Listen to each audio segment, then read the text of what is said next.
But you mentioned side by sides because that's an area where volume has continued to increase. So when we do see the average sale price and the what's happening and the volumes on the side by sides increase, that's quite a bit more meaningful because there is so much of that product out there. And how does that split up in the UTV segment, sport to the utility, the traditional standard, UTV? What's selling more? What's selling better? Boy, I think there's there's kind of the sport and the sport utility. Utility, straight up utility, your Kawasaki Mule or something like that. Those are out there.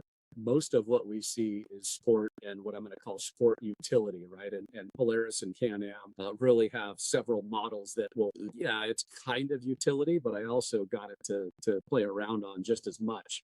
And those are pretty closely tied. It's hard to differentiate because especially in the Midwest, they're not looking for a 70-mile-an-hour desert machine.